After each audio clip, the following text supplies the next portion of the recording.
السلام عليكم ورحمة الله تعالى وبركاته. كدايرين؟ لاباس عليكم؟ بخير وعلى خير؟ صحتكم لاباس؟ اموركم مزيان؟ كلشي هو هذاك. نتمنى تكونوا على خير ان شاء الله يا ربي يرحمني يا رحيم، يكون كلشي هو هذاك. جيت اليوم نهضر معكم فواحد الفيديو، واحد الموضوع مهم بزاف بزاف، خاص كاع البنات اللي باغيين يحملوا يديروا هذه المساله هذه ويردوا لها البال، حيت بزاف ديال البنات ملي كنكون كنهضر معاهم في هذا الشيء تيبقاو يقولوا لي شادره، تبقى غير كنشوف هذاك الشيء يعني ما سولي قبل ما ديري شي حاجه.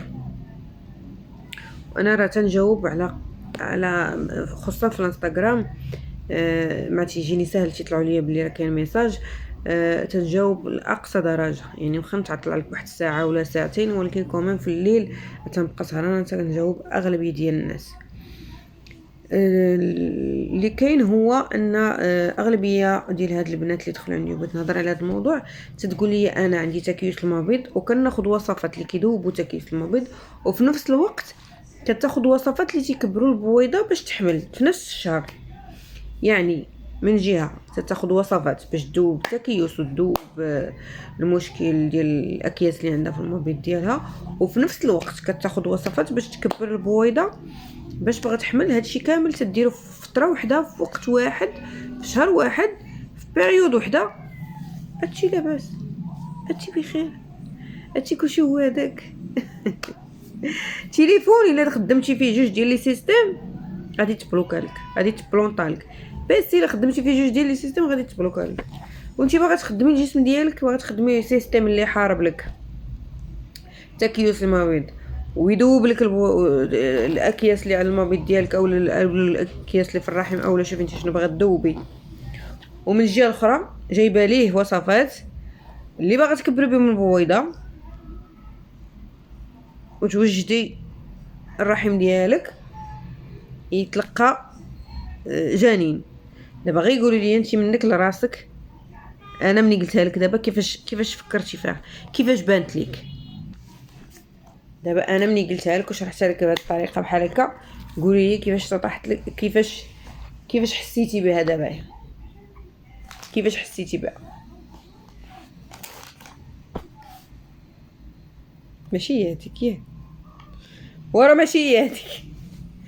الا خديتي الدغموس اولا القسط الهندي المالح باش تذوبي تكيس المبيض، او الاكياس في المبيض، او الاكياس في الرحم، او اي حاجه خاصها تذوب بغيتي تذوبيها، راه تذوب كلشي.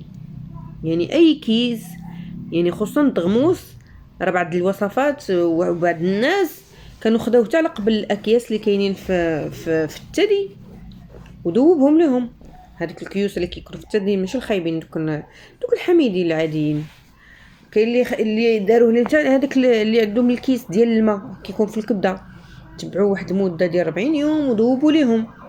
يعني خصوصا الدغموس لاقصى درجه، اللي هو اللي سمعت تجارب عليه بزاف من الناس بلسان ديالهم.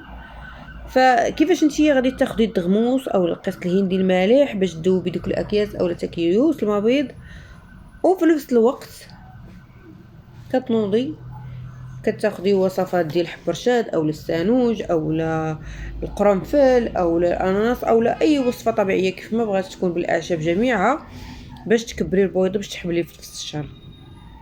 هذاك الجسم حتى هو راه عنده واحد القدره، راه ما يقدرش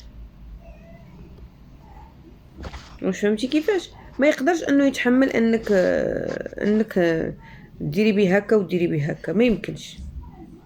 الله يجازيكم بخير، ديروا حاجه وحده في كل مره. هاد الشهر ديري تكيس المبيض، عالجي تكيس المبيض، نقصي داكشي اللي بغات تنقصي، تحاربي داكشي اللي بغات تحاربي. والشهر الاخر هو اللي تبداي الوصفات فيه من اول يوم في الدوره الشهريه حتى الايام ديال 13. عندك واحد الوقت كبير ديال انك تعاوني راسك، سواء بالدواء او بالوصفات الطبيعيه، توصل البويضه الحجم المناسب ديالها وتكبر ان شاء الله وتحملي ان شاء الله.